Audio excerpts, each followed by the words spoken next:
Je pense à Jésus, le bien-aimé. Il nous a changés. Avez-vous déjà fait l'expérience de la main puissante de Dieu qui nous change, qui change votre vie? Amen.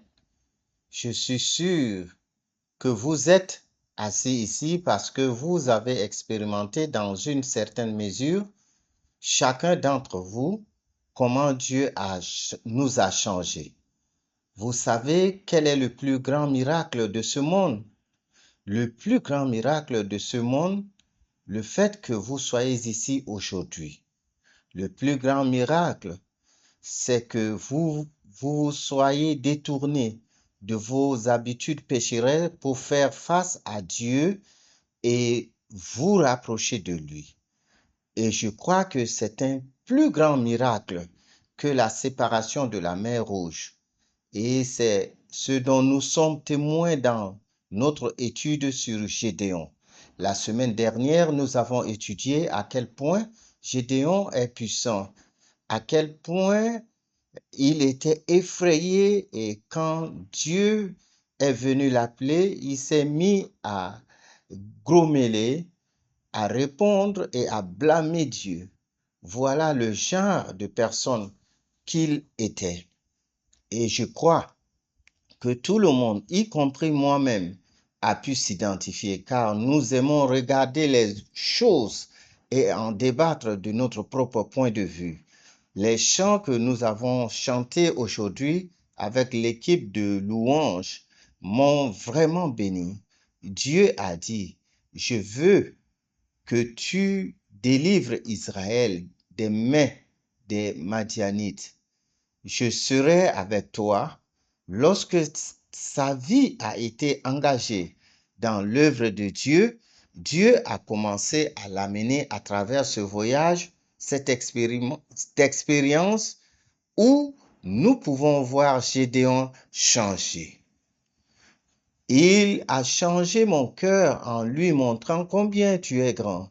C'est l'histoire que nous allons étudier dans la vie de Gédéon.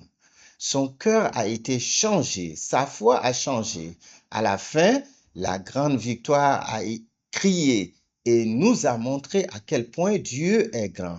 Nous allons donc examiner une partie de. Nous n'allons pas encore terminer l'histoire de Gédéon, mais nous allons l'examiner à différentes scènes, comme dans une pièce de théâtre. La première scène est le test de police de Gédéon. Aujourd'hui, nous allons revenir un peu en arrière.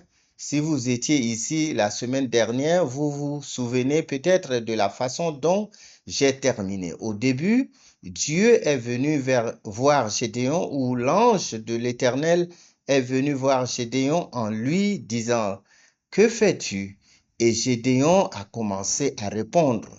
Et Dieu a dit que si tu avais vraiment tenu ta promesse, comme les ancêtres nous l'ont dit, nous ne serions pas dans cette situation. Et il argumentait contre Dieu. Puis Dieu a dit, Dieu a en fait commencé tout cela en l'appelant un guerrier ubalien, n'est-ce pas?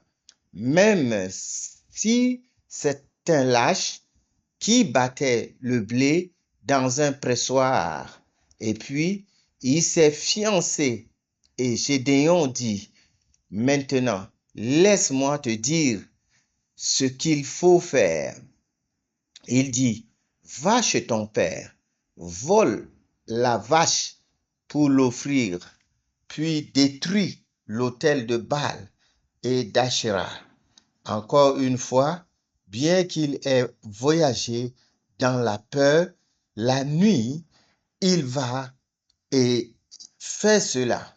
Et l'histoire dit que pendant que cela se passait, les Madianites ont traversé la rivière sur le côté et donc Gédéon.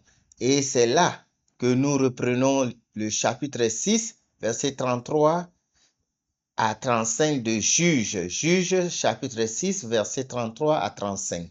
Alors, tous les Madians et les fils de l'Est se rassemblèrent et traversèrent et arrivèrent à la vallée de Jezreel. Et l'Esprit de l'Éternel vint sur Gédéon.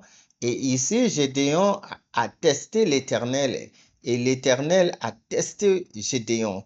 N'ayez pas peur quand le test vient à vous.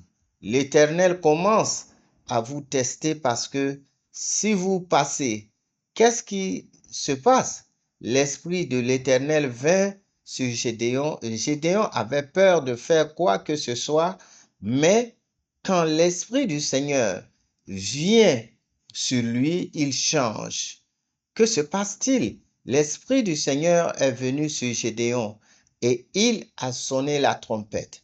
Un homme qui avait l'habitude de bégayer à propos de tout, un homme qui ne savait même pas comment parler, quand Dieu lui dit, viens et deviens un pasteur et prêche devant les gens, il commence à prêcher d'une manière ou d'une autre.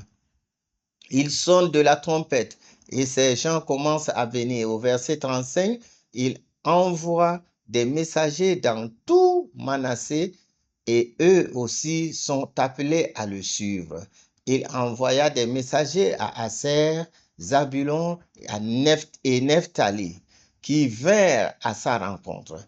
J'ai dit qu'il s'agissait des tribus voisines.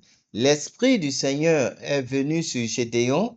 Il a sonné de la trompette et il a envoyé des messagers pour dire que nous avons besoin des soldats, nous avons besoin des gens pour combattre ensemble. Et ils sont venus ensemble. Et 32 000 personnes se sont rassemblées selon le passage d'aujourd'hui.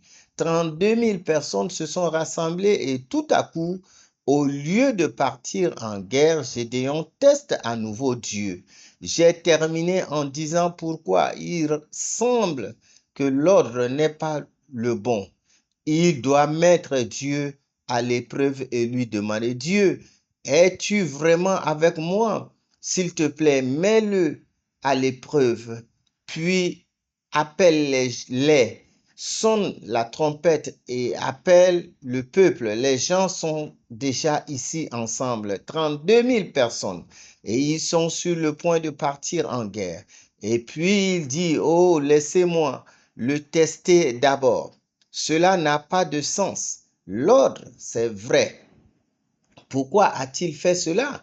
Versets 36 à 40, Gédéon dit à Dieu, si c'est par moi que tu délivreras Israël, Dieu ne l'a-t-il pas déjà dit?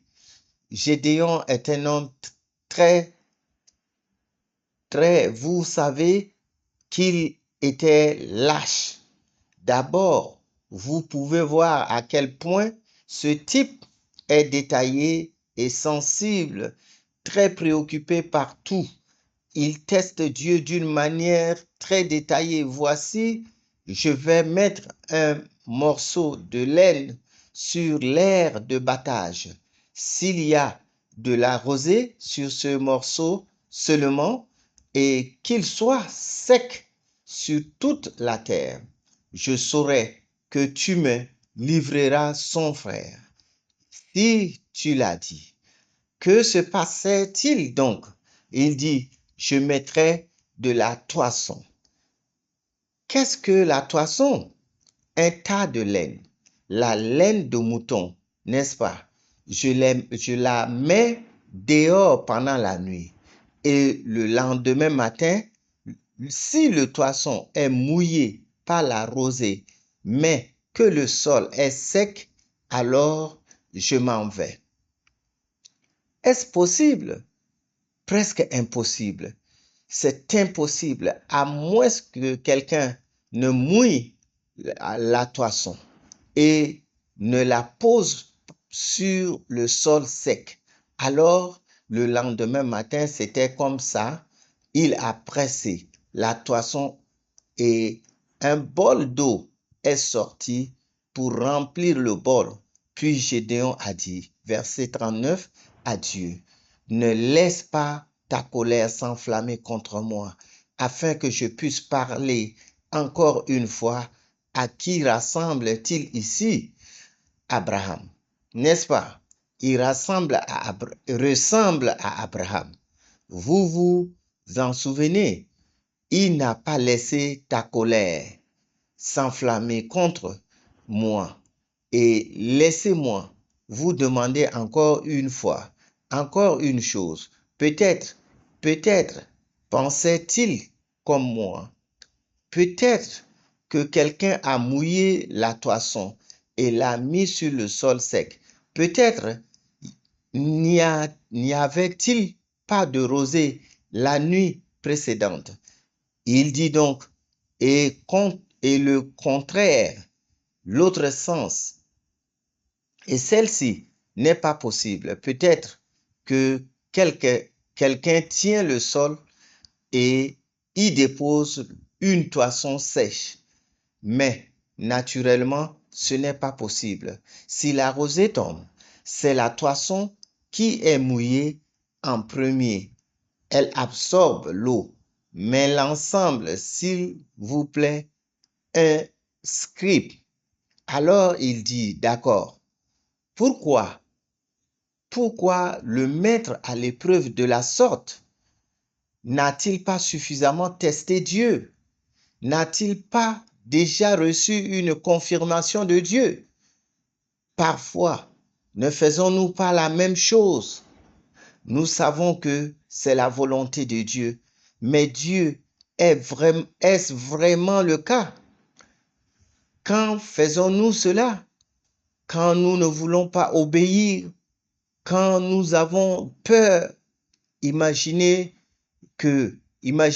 que Dieu me dise maintenant de prendre quelques personnes et d'aller détruire la Corée du Nord. Et ils ont des armes nucléaires. Je demanderai à Dieu, es-tu sûr de vouloir m'utiliser de cette façon?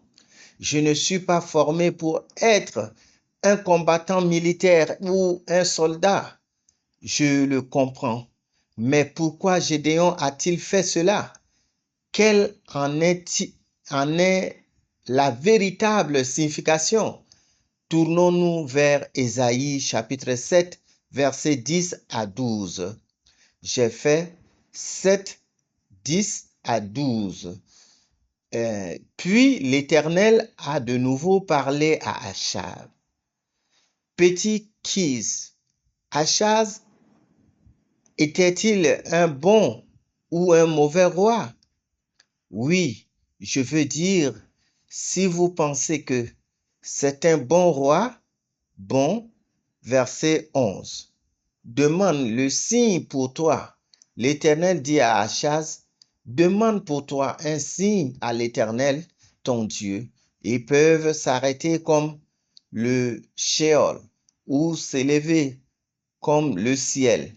Mais Achaz dit, je ne demanderai pas et je ne mettrai pas le Seigneur à l'épreuve. Ô maison de David, est-ce trop peu pour vous d'éprouver la patience des hommes que d'éprouver aussi la patience de Dieu, de mon Dieu?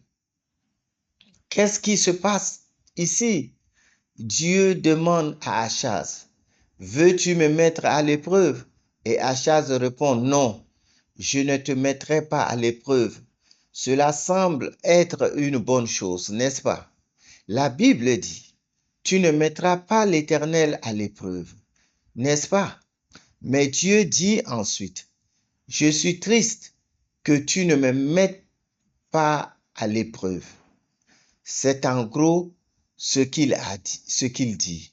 Dieu dit, tu veux me mettre à l'épreuve. Et Adam répond, non, je ne te mettrai pas à l'épreuve. Quand il dit, je ne te mettrai pas à l'épreuve, et est-ce parce qu'il croit complètement en Dieu?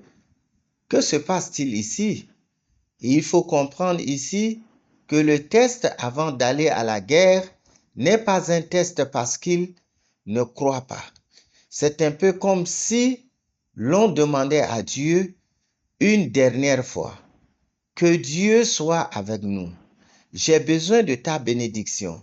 Quand un roi envoie un messager ou un meilleur exemple, je dis un meilleur exemple parce que j'en ai fait l'expérience dans ma vie.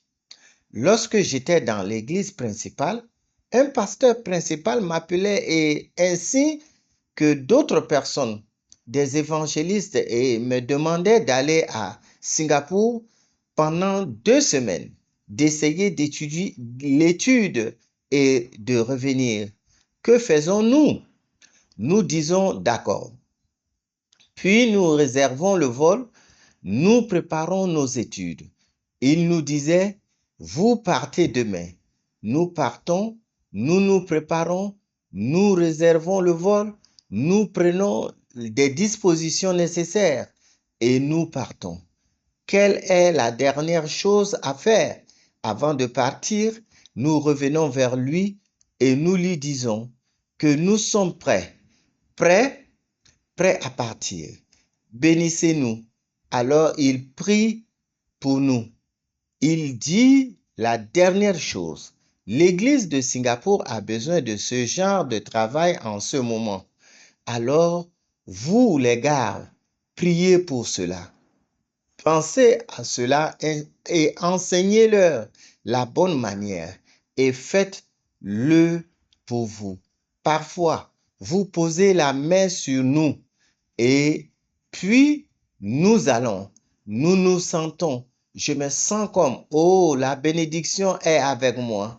Donc, je me sens comme si je pouvais sortir et le faire.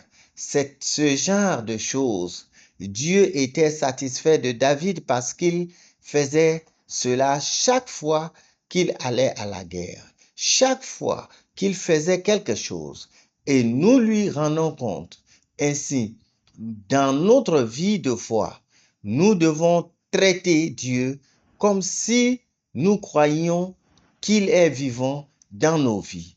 Ainsi, chaque fois que nous faisons quelque chose, c'est ce que nous devons faire.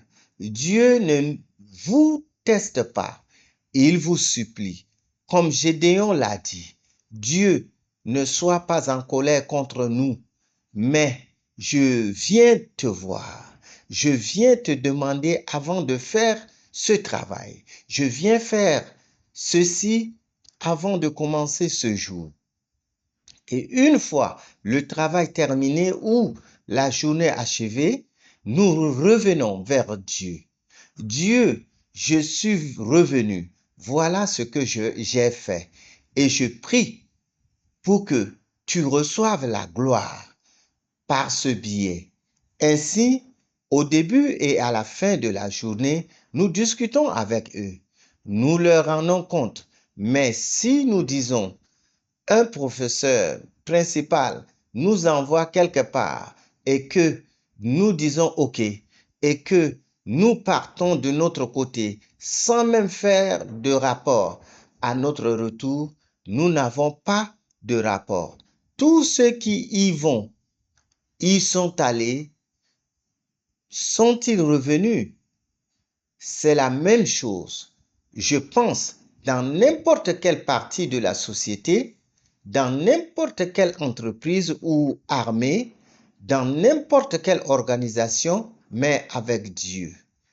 Ainsi, ce que faisait Girion n'était pas une mise à l'épreuve de sa pensée pour le doute, mais il confirmait Dieu par Dieu.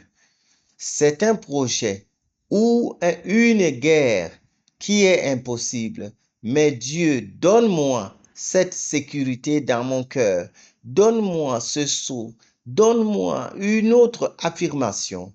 Tu seras avec moi. Et c'est tout.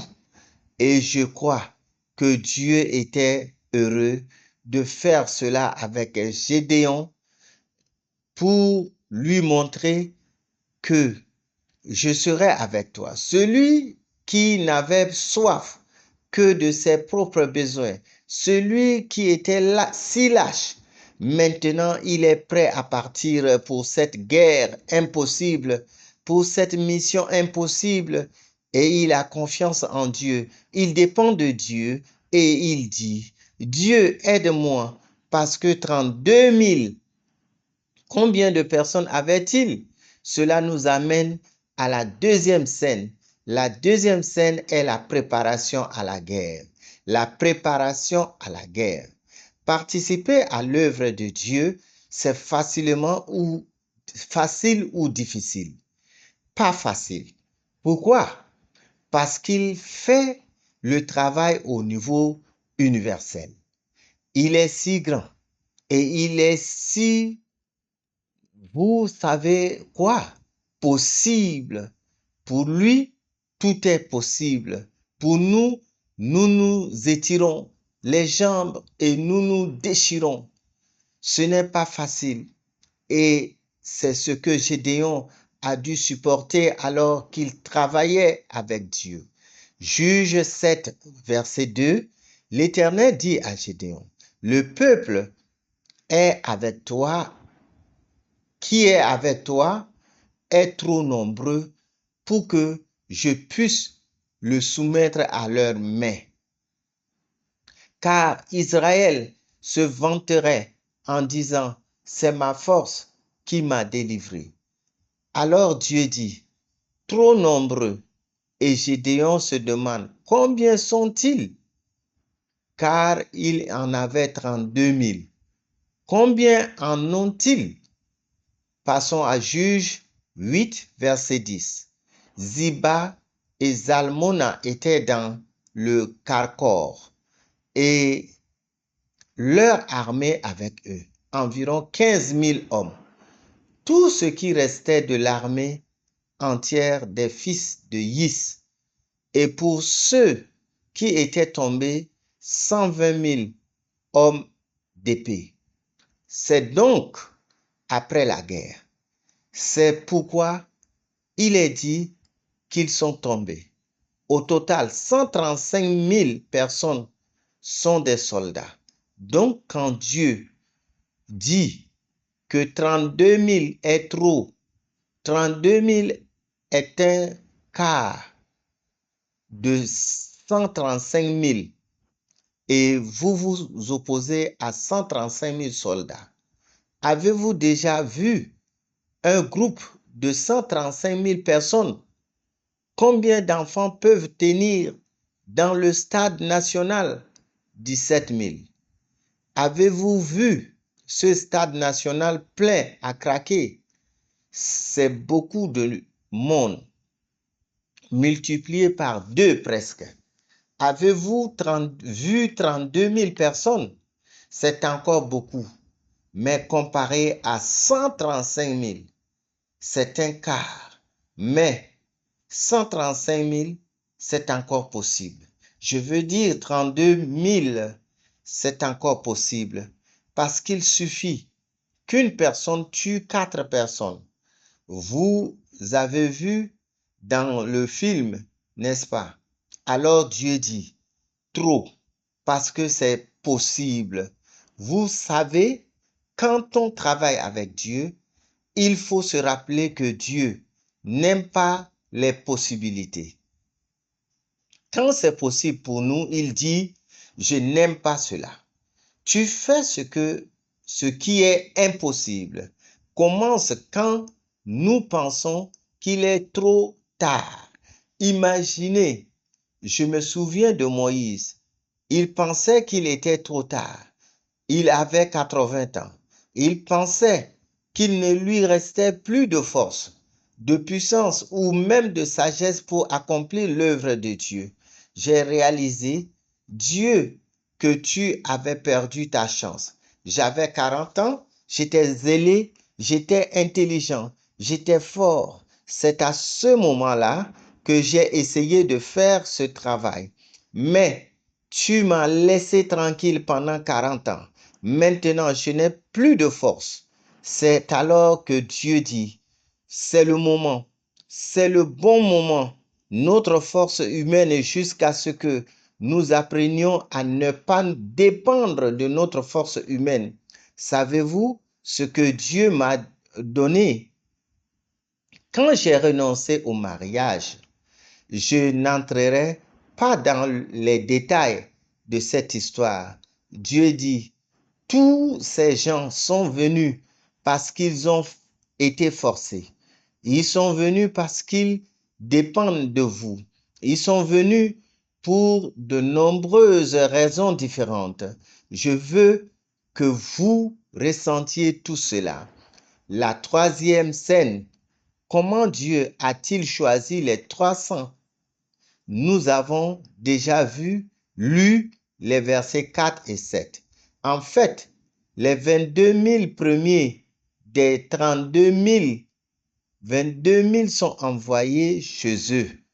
Pouvez-vous vous mettre à la place de Gédéon? Vous ne voudriez pas annoncer cela, mais Dieu vous a dit d'annoncer que si vous avez peur, rentrez chez vous et vous espérez peut-être moins de 1000. Et tout d'un coup, tout le monde s'en va.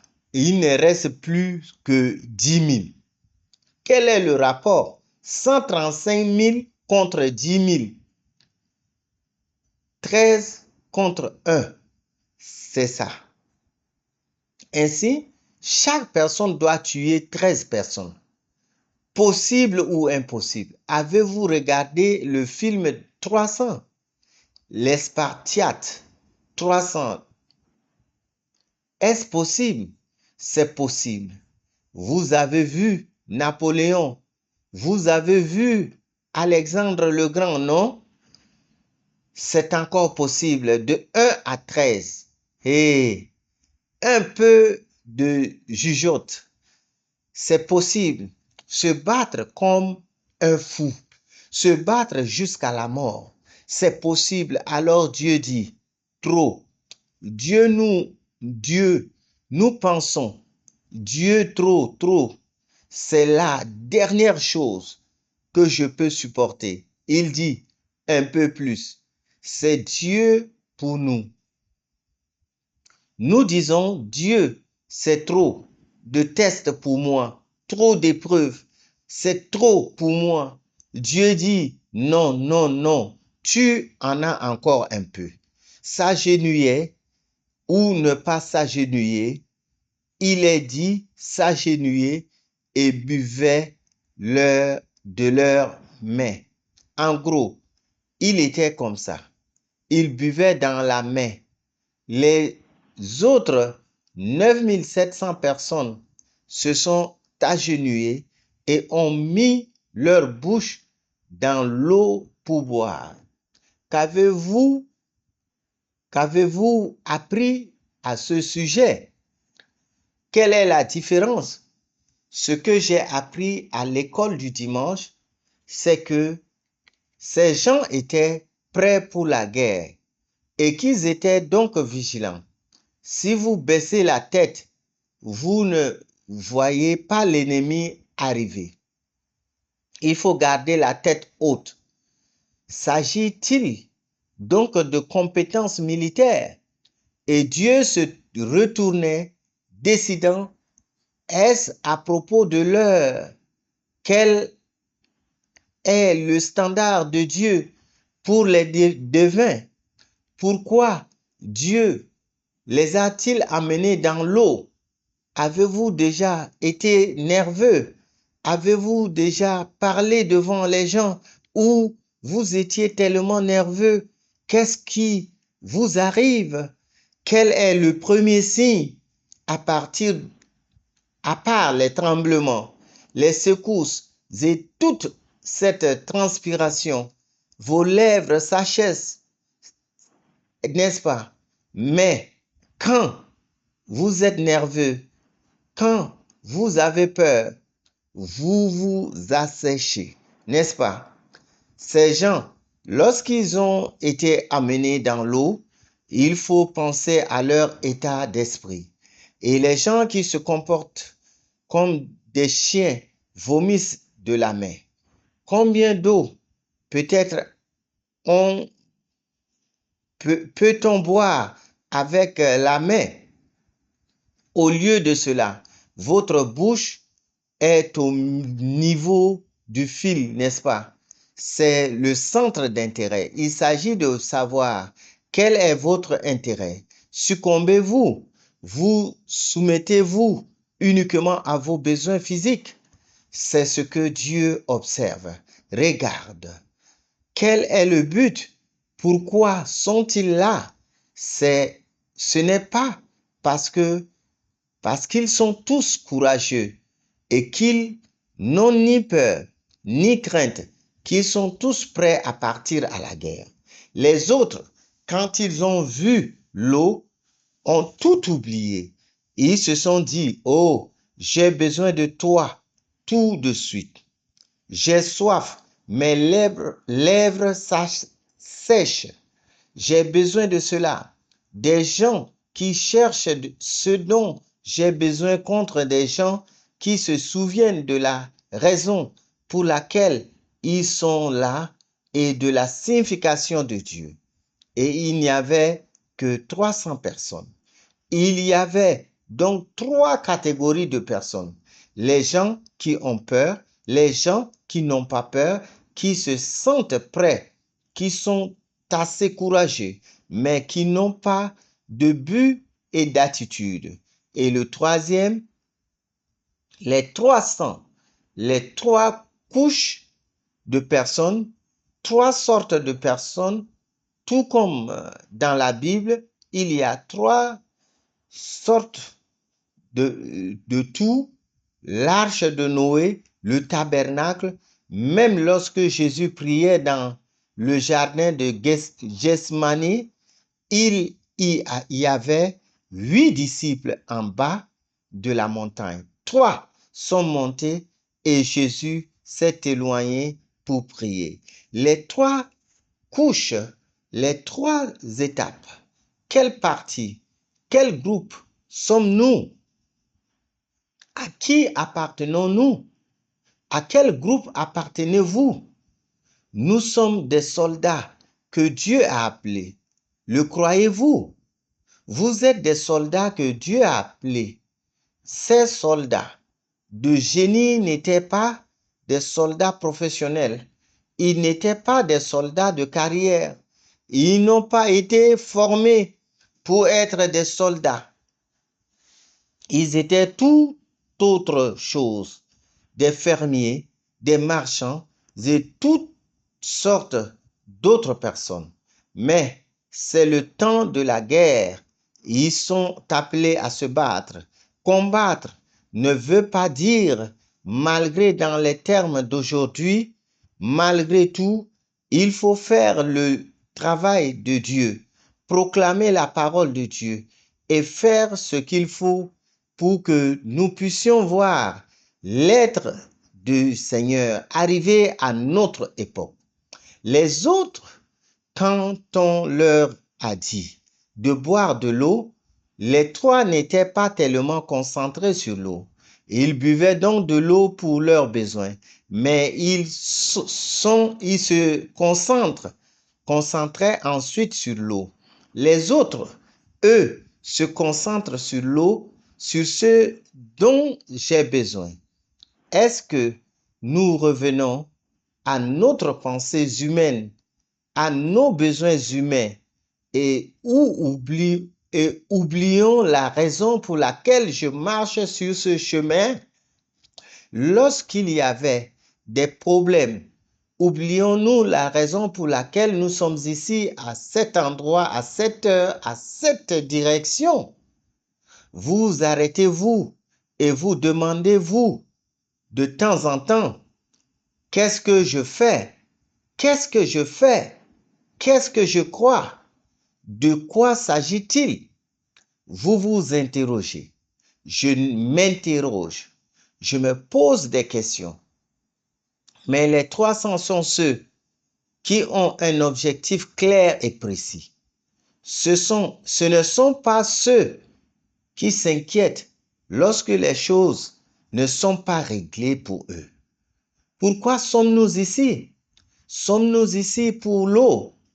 et l'eau momentanée? Ou sommes-nous ici pour aller de l'avant, pour nous battre pour la parole de Dieu, pour devenir le partenaire de Dieu? Vous comprenez? Nous cherchons parfois de l'eau et quand il n'y a pas assez, nous nous plaignons. Et cette eau peut être de l'argent, de la reconnaissance, n'importe quoi. Mais c'est juste quelque chose dont nous avons besoin pour aller de l'avant. Mais nous restons bloqués sur ce point et nous disons, Dieu, il n'y a plus d'eau, il n'y a pas assez d'eau. Dieu dit, non, tu n'en as pas. Je ne t'ai pas appelé pour te donner de l'eau. Je t'ai appelé pour que tu t'en ailles. Lorsque nous sommes bloqués par l'eau au point de perdre de vue l'objectif, quel est-il? Posons-nous la question. Qu'est-ce qui me contrarie? Qu'est-ce qui m'afflige? Ce facteur, est-ce que c'est lorsque je perds de l'argent? Est-ce que c'est quand on me manque de respect? Est-ce et c'est cela votre eau? Et quand je ne l'obtiens pas, je m'assois, j'enfuis ma tête dans cette eau et je ne me soucie plus de rien et de l'endroit où je dois aller pour faire le travail de Dieu. En ce moment-là, tout ce qui compte, c'est l'eau et c'est ce qui nous pousse à nous arrêter aujourd'hui. Quelle est votre eau aujourd'hui? Je crois que tous ceux qui sont ici membres de l'église de Sion-Croix et prient pour que nous soyons les 300, que l'eau n'arrêtera pas. Qu'elle soit là, si Dieu nous arrête pour nous donner de l'eau, merci. Mais même s'il n'y a pas d'eau, nous continuerons. Nous ne sommes pas ceux qui diront, Dieu, pouvons-nous nous arrêter? Et nous ne pouvons pas aller parce que vous ne nous avez pas donné de l'eau. La vie n'est pas facile. Permettez-moi de le dire d'une autre manière, d'une manière différente. Il n'y a pas de vie facile. Peu importe que vous soyez milliardaire, trillionnaire ou mendiant, votre vie est toujours difficile. Êtes-vous d'accord? Si vous êtes d'accord, vous êtes comme un milliardaire. Mais la vie n'est pas facile pour autant, car la vie, c'est la vie. Pourquoi? Parce que nous sommes tous des êtres déchus et que la mort nous attend. Mais la mort ne doit pas nous arrêter. La mort ne doit pas nous décourager si nous sommes les 300. Parfois, il semble que Dieu soit notre ennemi. Les soldats prient Dieu. Gédéon, es-tu notre ennemi ou es-tu pour nous? Pourquoi? Nous sommes déjà effrayés à 32 000. 22 000 sont rentrés chez eux et les 10 000. Nous n'avions pas peur avant. Maintenant, nous avons peur. 22 000 sont rentrés chez eux. Je dois tuer au moins 30 000. Et si ce type ne tue pas 30 000, je dois en tuer 40. C'est ça. Je suis libre. Et maintenant, Dieu dit, renvoyez-les tous. Il a dit 300. Dieu maintenant, ce n'est plus les ex-végétariens, mon ennemi. C'est Dieu. Dieu est mon ennemi. C'est pourquoi, parfois, je me sens comme ça. Mais lorsque nous y renonçons, nous sommes prêts à rechercher la gloire de Dieu. Alors pourquoi ne pas chercher la guerre, la bataille? Pour Dieu, la bataille n'est pas le problème. Il l'a déjà réglé. Il a déjà une solution. Il sait ce qu'il va faire. Gagnant 300 pour une personne, il peut gagner Amen. Votre problème, c'est que vous vous inquiétez de la bataille. Pour Dieu, ce n'est pas le problème. Qui était le problème? Qui est le centre d'intérêt et qu'est-ce qui est ou l'intérêt de Dieu? Tout l'intérêt de Dieu en Gédéon, vous êtes le Gédéon. Tant que Gédéon change leur croyance, Dieu dit, les Madians, peu importe 135 000 ou 1 million, je les anéantirai. Rappelez-vous ce que Dieu a dit la première fois qu'il est venu à Gédéon. Il a dit, grand guerrier ou guerrier obéissant, si tu me suis, je serai avec toi.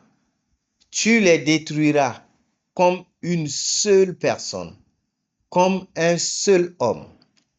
Tu me détruiras à nouveau comme tu détruiras un seul homme. Vous n'avez donc pas besoin de 300 personnes.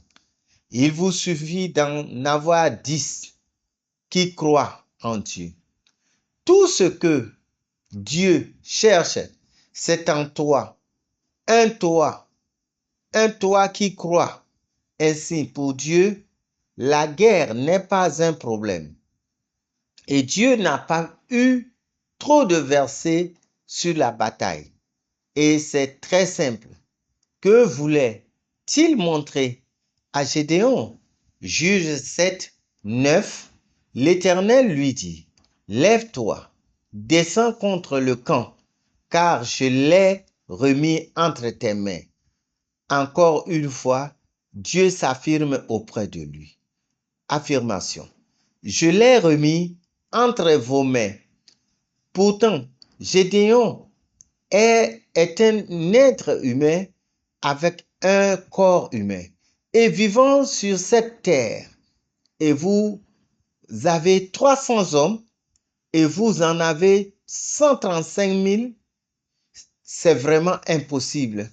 Pensez-vous pouvoir vous endormir cette nuit-là? Je pense que oui. Je me demanderai comment m'enfuir, ton serviteur, jusqu'au camp. Dieu lui dit, si tu as peur, descends et tu entendras ce qu'ils disent. Et après le travail, tes mains seront fortifiées et tu pourras descendre contre le camp. Dieu connaît donc nos besoins. Dieu connaît nos faiblesses. Dieu nous dit donc de descendre. Et après avoir vu et entendu, vous serez fortifiés. Il descendit avec Pura, son serviteur, jusqu'à l'avant-poste de l'armée qui était dans le camp. C'est ainsi que Dieu nous fait avancer pas à pas. Tant que nous sommes entre les mains de Dieu, il nous conduit pas à pas. Et s'il vous plaît, croyez ce que vous vivez en ce moment. Dieu dit que c'est un pas de plus et non par non. Attendons avec impatience une autre étape que nous allons franchir, que Dieu va nous faire franchir. Dieu nous amène pas à pas parce que s'il nous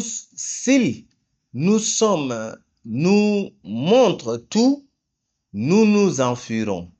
Mais il nous amène pas à pas. Et plus tard, il dit, retournez-vous et regardez ce que vous avez fait. et tout le chemin que vous avez parcouru, et ce sera étonnant.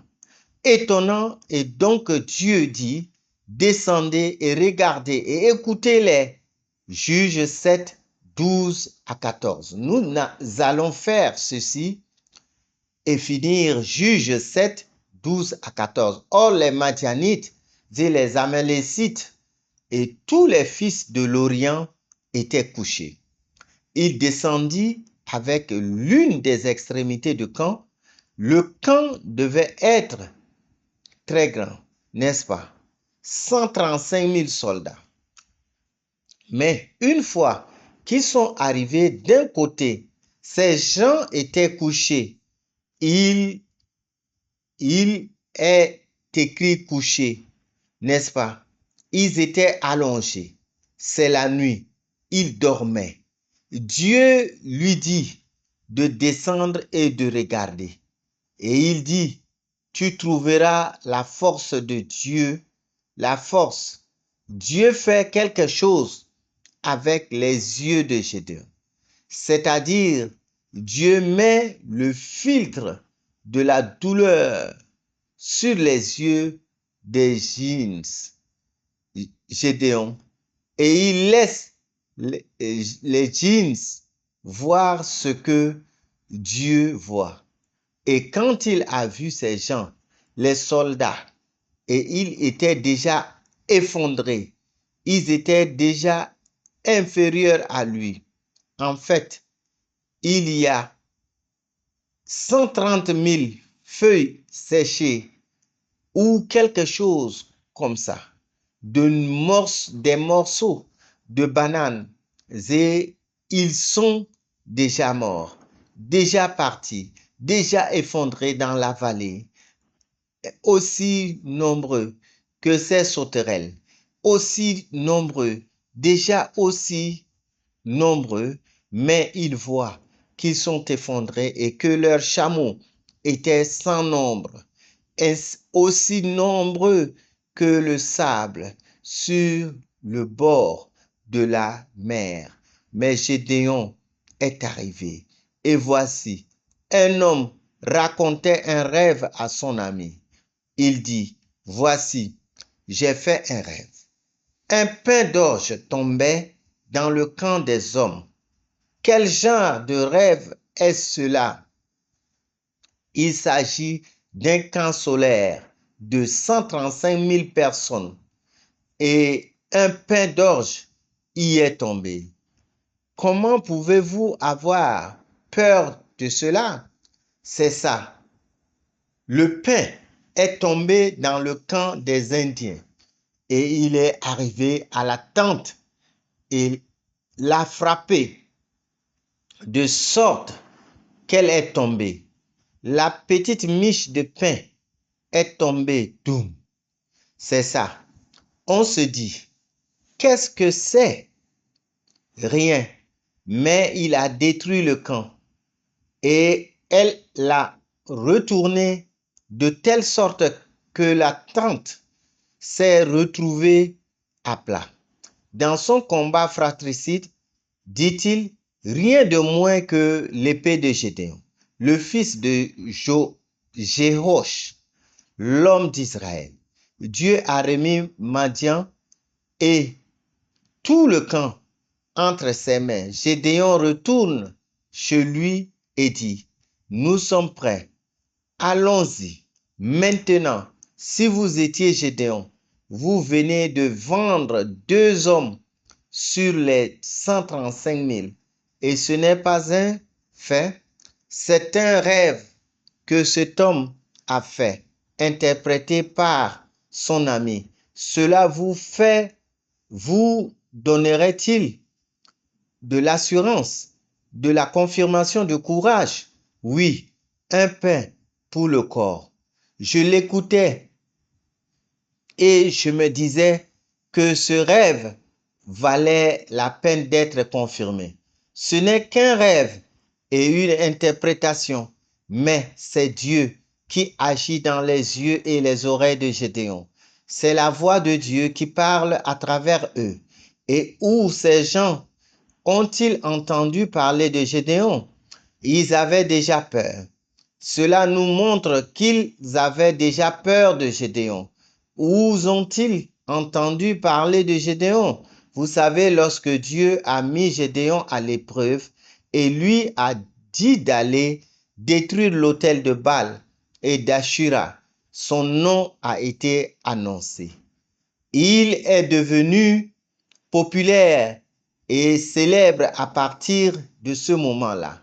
Les gars qui a détruit Baal et Ashéron ont lui-même donné un nom, n'est-ce pas? Il y avait donc une raison. On aurait dû dire que Dieu le mette à l'épreuve, mais Dieu se sert de cela pour effrayer les ennemis et il y a une raison pour laquelle Dieu a fait cela. Lorsque Gédéon a détruit l'autel de Baal et d'Ashéra, il ne le savait pas. Mais plus tard, il s'est demandé comment ils connaissent mon nom. Tu es célèbre pour avoir détruit Baal et Ashéra avec un arc et un astra. Nous pouvons voir la foi de Gédéon changer et faire l'expérience de Dieu à l'œuvre. Ah, c'est ainsi que Dieu travaille. Ah, et puis sa conclusion, non seulement sa foi grandit, mais il devient un type de Jésus-Christ, ce pain d'orge qui est le vrai pain. Jean chapitre 6, verset 51, Jésus dit, « Je suis le pain vivant descendu du ciel. Si quelqu'un mange ce pain, il vivra éternellement. » Mais il dit aussi que si quelqu'un ne mange pas ce pain, cela n'a rien à voir avec la vie éternelle. Jésus est le pain de la vérité qui a roulé dans ce monde pour le mettre sens dessus, dessous. Ils ont interprété ce pain comme étant Gédéon.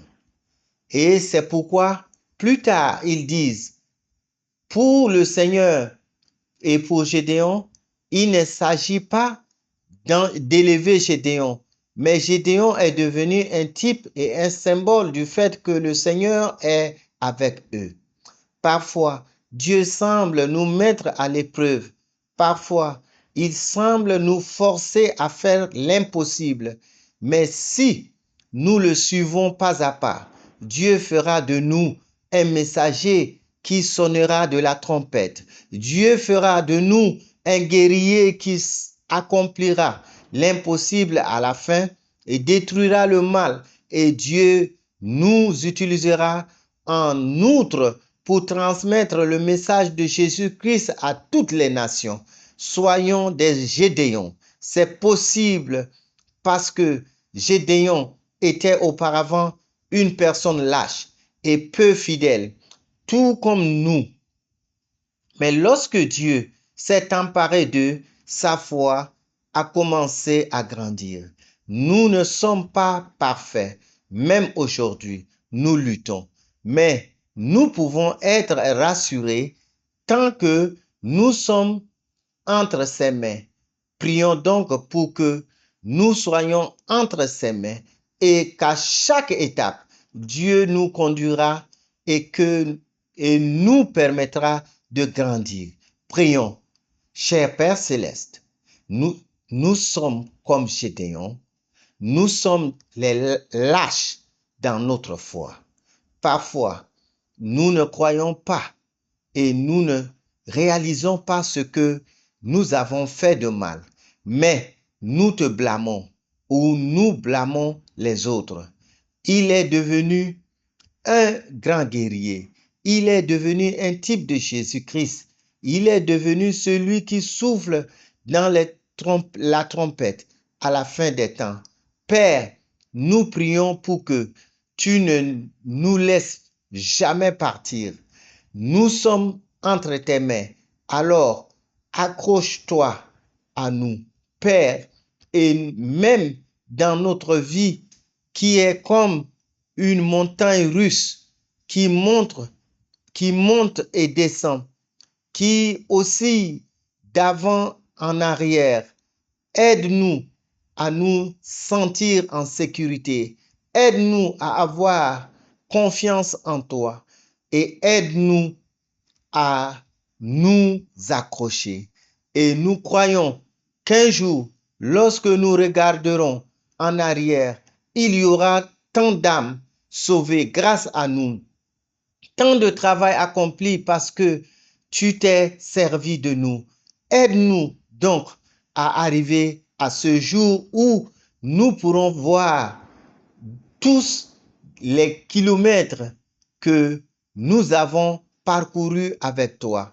Et Père, nous croyons que tu recevras la gloire. Merci beaucoup pour ta grâce et ton travail. Avec des cœurs reconnaissants, nous voulons te présenter cette offrande. Père, nous te prions de la recevoir et de l'utiliser dans ton but et que ton nom soit glorifié. Père, nous te prions de la recevoir et de l'utiliser dans ton but. Je prie pour que toutes ces choses, au nom de notre Seigneur Jésus-Christ, aillent à l'action de grâce. Amen.